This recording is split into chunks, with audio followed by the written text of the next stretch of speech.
Hi, everybody, and welcome back to That Pretentious Book Club. This episode is very special because, well, first of all, your other co-host, Dr. Spoons Palermo, aka Kendall Shaw, is not here with us. It's just me, Ash O'Rourke, aka Wheezy, and a very special guest. Today, we're going to talk to author Laura Brooke Robson. And I'm so excited to have her here. I got her book in the mail and her newest one, and it was so good. I finished it last night, so I'm so excited to talk to you. Anyways, this is Laura Brooke Robson. Laura, do you want to tell us a little bit about yourself? Hi. Well, first of all, thank you so much for having me. Big fan. I'm really excited to be here. My second book, She Knows My Name, just came out 2 weeks ago, maybe 3 weeks ago when this is coming out. My first debut novel, Girls at the Edge of the World, came out last year. They are both YA fantasy. Yeah, I grew up in Oregon and California, and I moved to Australia during the pandemic, and I'm somehow still here unexpectedly. Yep. So we are recording across many a time zone right now. My cat is trying to pull my computer literally off of the desk. Lily, could you just please go somewhere else? Thank you. That's cool. I actually lived in Oregon for like 7 years. I saw that you're from Bend on your website. Yes. I lived like south of Portland in Estacada. Okay. Yeah. I did swim meets there in high school, I think. Nice. What took you to Australia? My partner is Australian, New Zealander, American. Nice. So, and I Nice. just have That's the one cool. passport. I'm not bringing a lot to the relationship. Oh, that's funny. One of my closest friends is from Australia. I think she's from Perth or the area around Perth. She's going to kill me if I'm wrong about that. I don't know. That's fun. So you've been stuck there because of the pandemic. Yeah. Well, I mean, stuck being My God. There's a my lot cat. behind the scenes for everybody. This is Lily. This is very exciting. Yeah. Thanks, Lily. I wanted her to feel included, and so she usually is harassed by the other younger cats. And so I was like, it's fine. She can come just sit in here. I have the door shut. The dog can't get in to bother her. The cats can't get in to bother her. I set up a nice cozy blanket for her. She was like, no, instead I would rather lay inside of your computer cords. I mean, Are who you done wouldn't now? Are really? you settled? Seems cozy in there. Yeah. It's definitely warm in here, so I might end up stripping off my sweater. I realize when I record, I typically end up stripping off a few layers during recording because I get warm. But you're not having that problem because you said it's like 40 degrees over there, which is nice. No, I'm sitting under a heater because it's winter, which is just I feel very off kilter about that fact. I was born in July. My birthday's in a couple weeks, and the fact that I have a winter birthday is very uncomfortable for me. Oh, that's weird. That's so strange. So do you plan to come back home when travel allows? Yeah, I mean, travel opened back up again a couple months ago more freely, but I'm just still here Yeah. somehow. I was back for Christmas. I saw my family over the holidays. I'll come back again soon. Um, it's just the things that are up in the air in pandemic times. Yeah, I completely get that. Well, I have to ask because it's what we always ask. What's your zodiac sign? Cancer. You're a Cancer. Nice. Cool, cool, I cool. am a Cancer. And I looked it up because I know very little about astrology. So But do we. according to CoStar, my Cancer sun means that I'm fundamentally sensitive and my emotions may seem like a burden to me, which is the thesis of the She Knows My Name. Like that's just the whole It plot. is. That's so funny. Oh, so So I was like, well, I'm there you go. assuming that Thea, our main character, is a Cancer too. That would make sense. I'm trying to remember if I ever specifically gave her a birthday. I don't know that I ever months and seasons were something that really stressed me out in my first book, Uh-huh. Girls at the Edge of the World, and I like invented months and stuff, and it was so hard for even me to keep track of. And I want to say that with the She Knows My Name, I'm like flipping through it right now. I originally invented seasons and months and then was just like, I cannot do this again. So there might be actual months in there if any intrepid readers feel like figuring out if it's ever said when Thea's birthday is. I don't remember. Oh, well, I'm gonna hope for headcanon that she's a Cancer because that would make the most sense to me. That's what I'm gonna say. I'm gonna go with Yeah. that. Well, what got you into writing? When I was in, I want to say second grade, we had some assignment was write and illustrate a book, and I wrote Right. a short novel called I think it was like Welcome to Happyville, and it was potentially my opus. I stapled it. There were some stick figures. Oh my It was, God. really the height of the stick figure art form. I've noticed And your website is, by the way, you guys should go check out her website. I think it's Laura Robs or laurabrookerobson.com, right? And it yeah, is delightful. It has got these like, they're not quite stick figures, but these like hysterical illustrations all over the website. I particularly enjoyed an illustrated American's Guide to Australian Animals. I read it all last night and was just cracking up at your illustrations. every once in a while I'm like, I should post something on my website as like proof of life. I'm like, what do I Uh-huh. have to say? I Yeah. guess I'll draw something. What can I draw? Very little. I love it. I love But it. But anyways, yeah, so so that's you kind of had how I to, got started yeah, in second grade writing. with an Yeah. illustrated novel. Is this the one about And I decided otters? really that I'm impressed you know that. I'm surprised at what I've left scattered about myself on my website and on the internet. No, so that was in probably fifth or sixth grade. I decided really early that what I wanted to do was be an author. And I also decided in retrospect really early that I wanted to be a young adult author. Hmm. Specifically, I was probably like 13 or 14 and going around telling people Uh-huh. I want to be a YA fantasy author, which is like Yeah. very specific. And You I were think I like was a 13 pretty years old intense and like this was the teenager. height of human experience. Yeah, exactly. And so I started writing about characters who were my age. So I was writing about like 14-year-olds. I was like, yeah, this is Yeah. YA. And then I got to like 17 and all my characters just stayed 17. Hmm. Um, and now I'm 25, 26 in a couple weeks. And I'm like, it's odd that all my characters stayed stuck there. And now I'm writing some adult stuff on the side. I'm like, maybe being an adult is also interesting, but remains to be seen.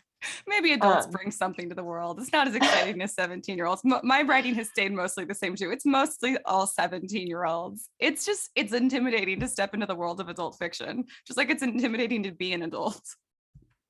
Also, just when I was starting to write more seriously, what I was reading was YA. I was reading The Hunger Games and The Raven Boys, and all these Yeah. books that were so formative to the way I wanted to write or thought I wanted to write at the time. And I Hmm. think that that's pretty ingrained in a lot of us who take an interest in writing when we are ourselves teenagers. Yeah. Yeah, that's very true. So this is your second book. Do you want to tell us really briefly what your first book was about? Because it looked really interesting. Yes. So my first book, Girls at the Edge of the World, takes place on the cusp of an apocalyptic flood that the stories, the fairy tales all say will cover the whole world, and only the very rich and privileged can survive on these ships and in these fleets that will last a whole year throughout this, biblical flood. And it follows two 17-year-old girls, Natasha, who is the principal flyer of an aerial silks performing troupe within the palace. She's in the Royal Flyers. And she grew up on fairy tales and knows that in all the stories, the girl who marries the prince always gets to survive. And it seems like if she has the prince's attention, which she does, and if she wins his affection, she could become the next queen and she could survive. But the other point of view character, Ella, um, has lost the girl she was in love with and comes to the palace seeking revenge. And her only goal left, the only thing left to guide her, is to assassinate the prince, the king. So good. And it would certainly be inconvenient if sparks flew between the two of them, huh? So that's my pitch. That's the That book. is That's Girls so at the Edge of the good. World. Oh, I love it. That's delightful. You really have a knack for naming books too. Does that come naturally to you or no? Not at all. Oh, good. We Same. both of the books went through about 7 different titles.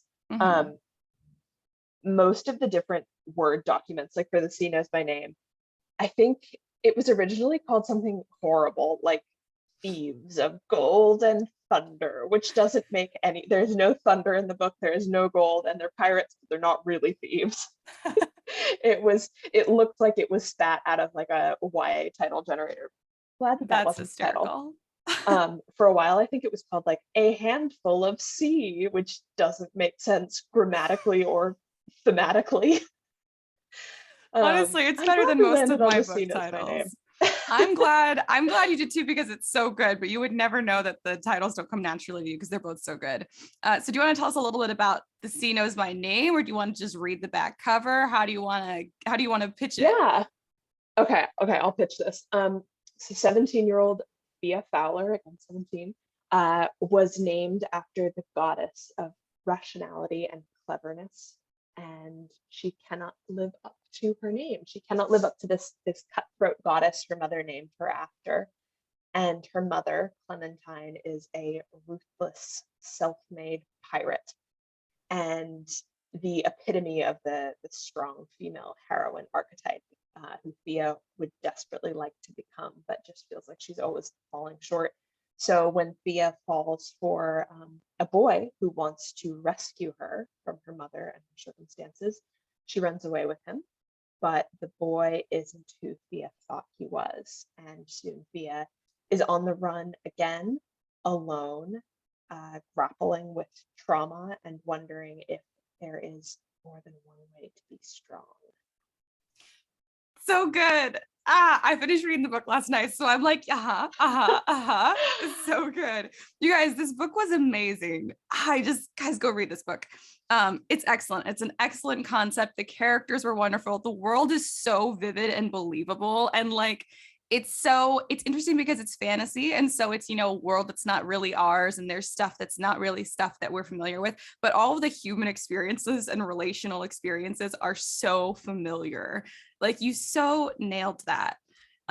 So what inspired this book?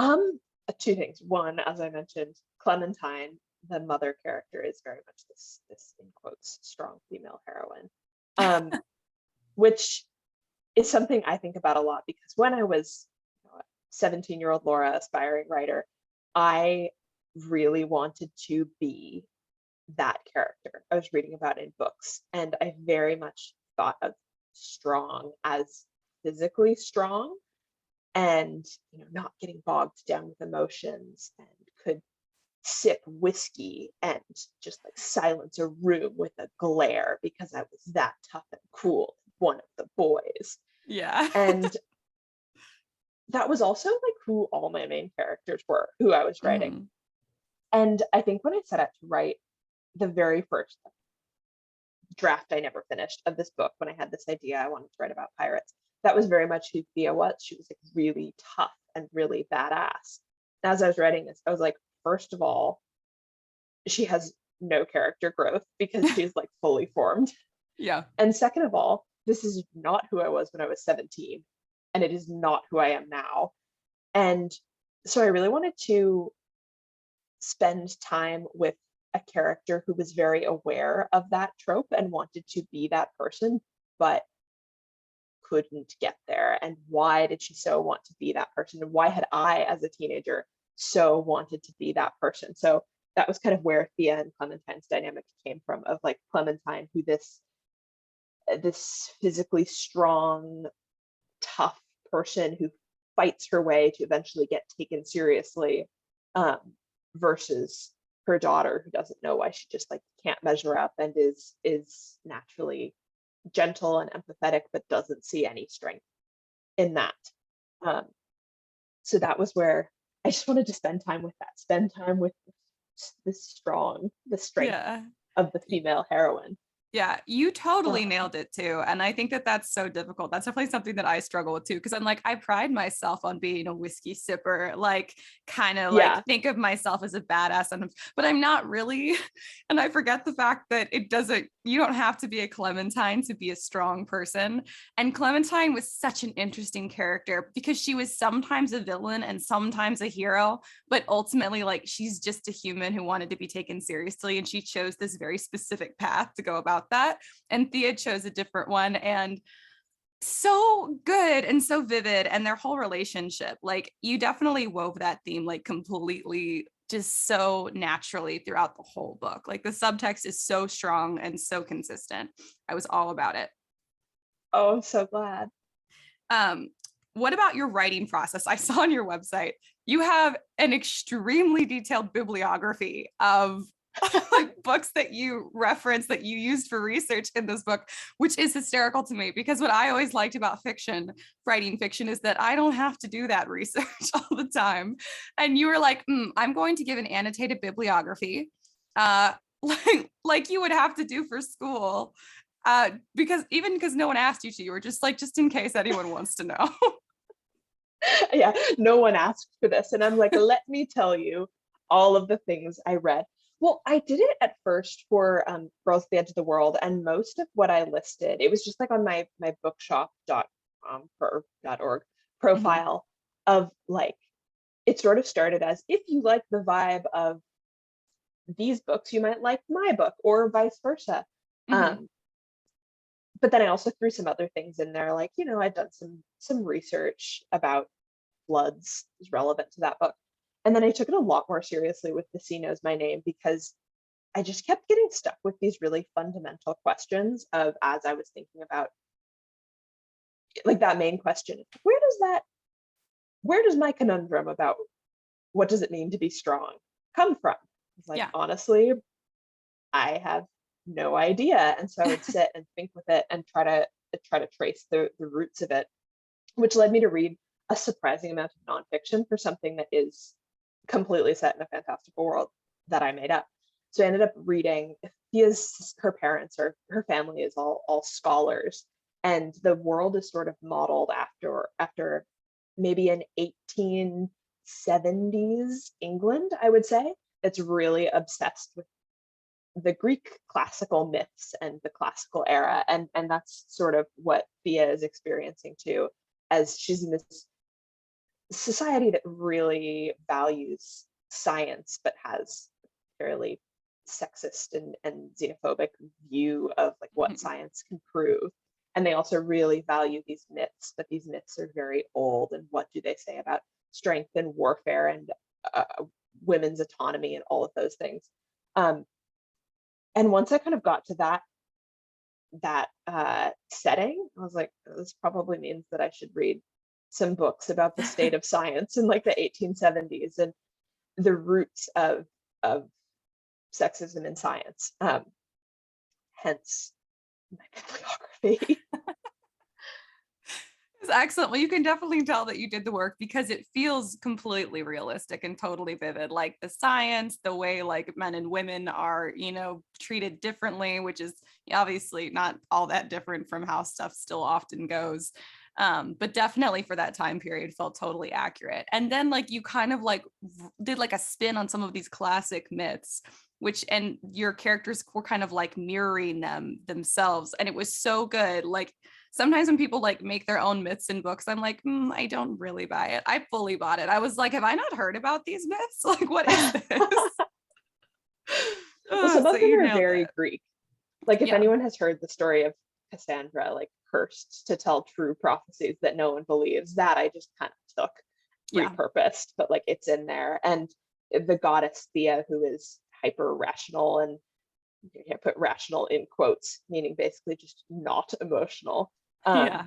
She's very much like Athena or Artemis, basically the goddesses Hmm. that I felt it was okay to be when Uh-huh. I was a complete Greek myth kid. Like I 100%. loved Greek myths. Oh, yeah. And I felt really annoyed that there weren't more cool stories about the goddesses. Like I didn't want to be Hera, who was always jealous, Yeah, or like seriously. Persephone who is just getting kidnapped. Like that wasn't interesting to me. I wanted to be cool and tough, like Athena or Artemis, who were also, I don't know, maybe not so coincidentally, the virgin goddesses. And that's also Mm-hmm. kind of a theme in this book, because this book deals with sexual assault. And so the idea of strength as tied to sex and sexuality too was something Yeah. that was really interesting Yeah. to And I me, think and I you think handled pretty that really formative to well. me as a kid.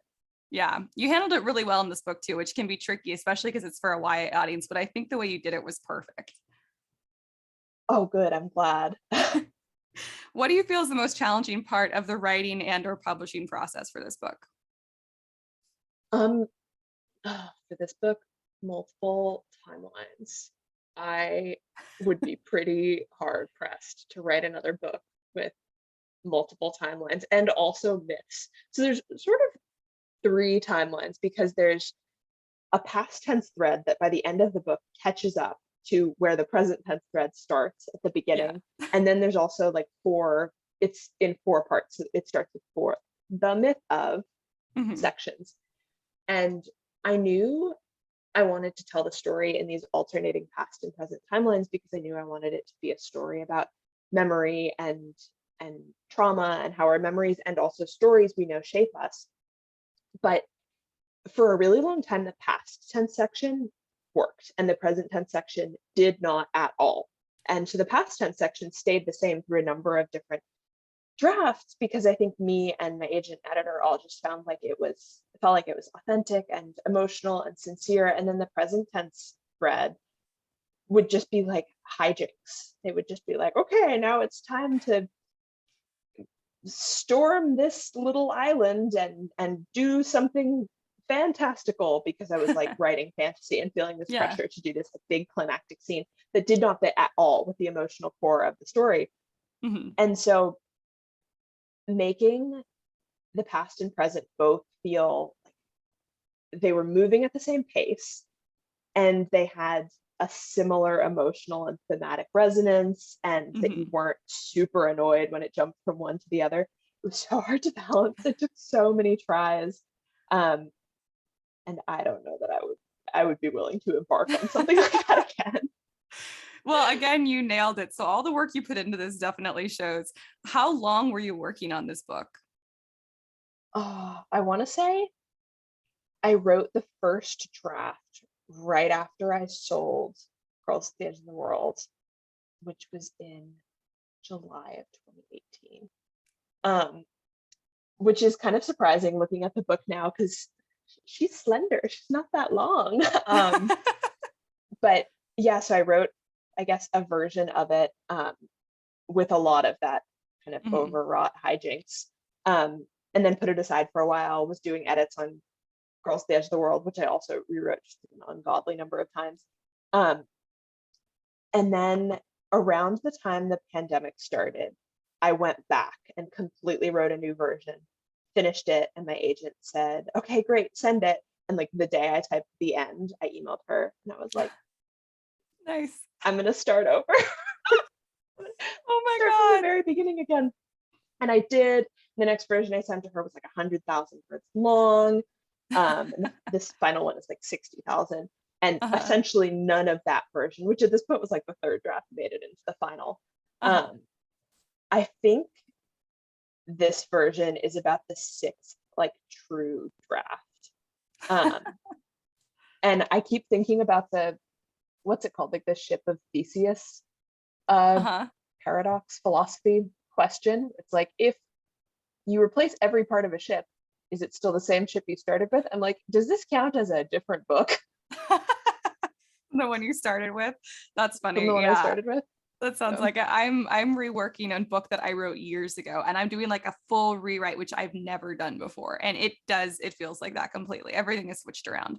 But like you said, your book is pretty thin. But what's funny is like it doesn't feel like a thin book reading it, because all of the care that you took to make all of the timelines like fit and feel completely seamless, and all of the work that you put into world building is so, it was so effective that like I truly, within however long this book is, was like immediately I'm inside the world, and I felt like I spent all of the time with the characters that the characters were living. Like it didn't feel like a short book at all. So, which is nice too, because like I'm a huge fan of like concise is better. I always feel like concise is better. So it's probably also part of why I enjoyed the book so much, is because it was concise. And the reason I like concise things is because typically a concise book has everything that you need and nothing you don't. And that's exactly how I felt about this book. Like I don't think there was anything fluff in here, which was just delightful to read. It made it really fast. I think I read it in like 2 days.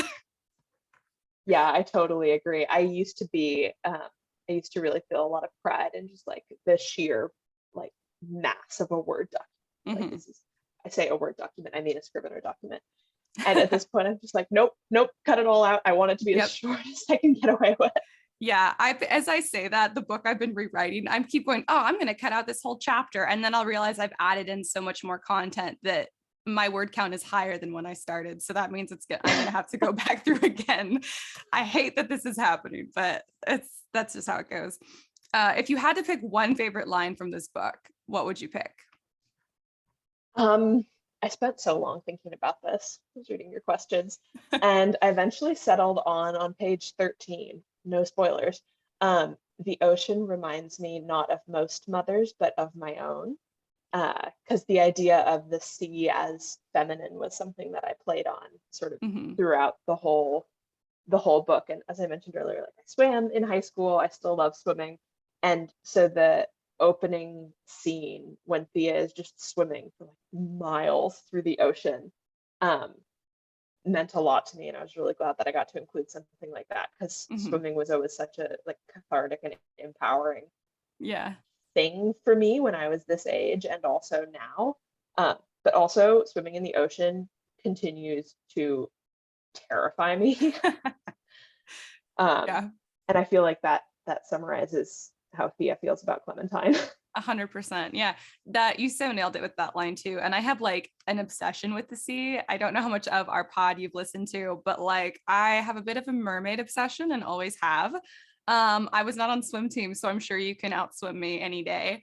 But like everything about the sea. So I think about the sea a lot, especially like in human terms. And I feel like the way that you used that, and it was like a mirror of kind of Clementine and also Thea, was so good. I love when people characterize the ocean, because I feel like she does have such a character, and she's always grand and intimidating, but sometimes she seems so peaceful, and then sometimes she's like destroying ships. So she has such range. She's got range. Yeah. If your main character could join us on the pod today, what would she say to our listeners? So my dedication was for all the girls with stories to tell. And I feel like that is what Thea would say. She would want everyone to tell their stories, and stories that feel true to them.